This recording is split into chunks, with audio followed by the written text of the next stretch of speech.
Good evening, everyone. Thank you all so much for coming and listening today. Today I will be presenting my Communication and Conflict Lessons Learned presentation. So the outline for this presentation is going to go as follows. First, I'm going to preview the two main course concepts that I'll be reviewing today. Then, I'm going to apply them to the real-world scenario which I've experienced and that we'll be looking at today. This is, of course, a workplace scenario. Then, I'm going to explain how the course concepts have helped me with my skills and understanding of communication and conflict, as well as how this is applicable on a daily basis for real-world application. Finally, I'm going to reiterate the main takeaways learned from this course and this presentation, and I'm going to summarize it all up.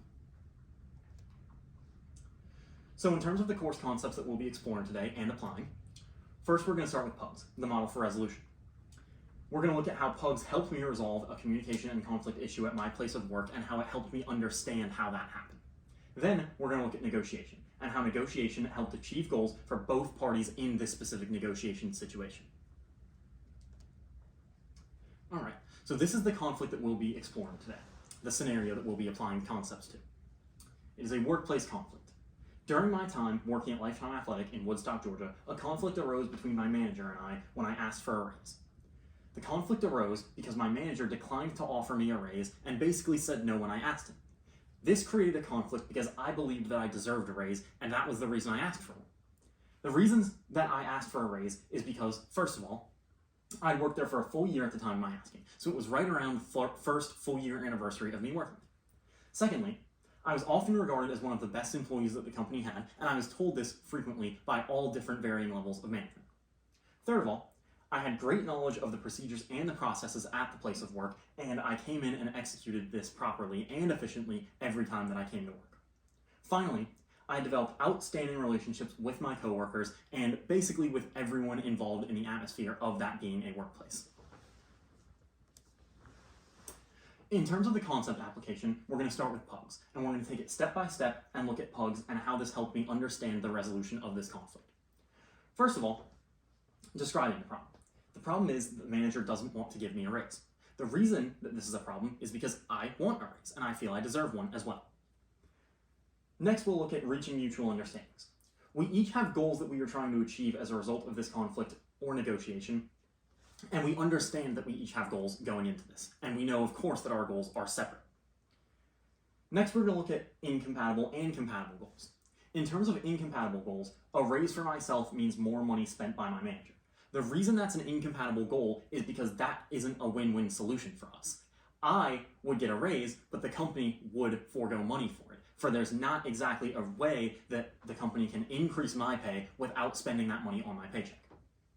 In terms of making this a compatible goal, maybe reaching a solution where my pay is increased but company finances are kept in mind would be a potential solution. This being to say, maybe I'm given a modest raise, as you could say, and that way I'm not foregoing pay that would affect the company's bottom line very much, so to say. That brings us to brainstorming solutions. The company could also increase my responsibilities to account for my pay being increased. That way it's like they're paying for something and getting an extra service for the money they're spending, rather than just outright increasing my paycheck and spending more money on something that they're already getting, which is me serving as an employee for them. Or another solution is that I can respectfully seek other employment opportunities. As a solution that I've selected in this situation, I did decide to seek other employment opportunities, and that was how this communication and conflict situation really was resolved. That brings us to the next concept application of negotiation. Negotiation, of course, in this scenario was used in this situation as the discussion between my manager and I in terms of me getting a raise was in itself a negotiation. In negotiation, my manager and myself made both of our goals clear to each other, and we knew what these goals were. Because goals were established, negotiation did take place to determine what the solution would be. As a result of the negotiation, even though I didn't get a raise, my manager and I both achieved our goals. Here's how. My manager was able to not spend the extra money to increase my pay, therefore he achieved his goal of keeping the company's finances in mind and not spending extra money and affecting the company's bottom line. I achieved my goal because I was able to respectfully seek other employment, and I did find a job that had a more comfortable pay rate for me. To summarize all this up, Pugs and negotiation are concepts which we studied that are helpful and applicable to analyzing and solving communication and conflict matters, of course in real-world scenarios.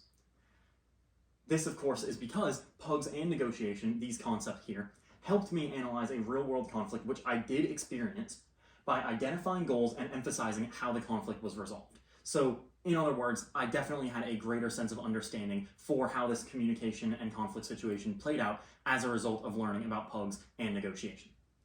As a result of this course, I now have the skills and the capability to properly recognize, analyze, and resolve communication and conflict matters.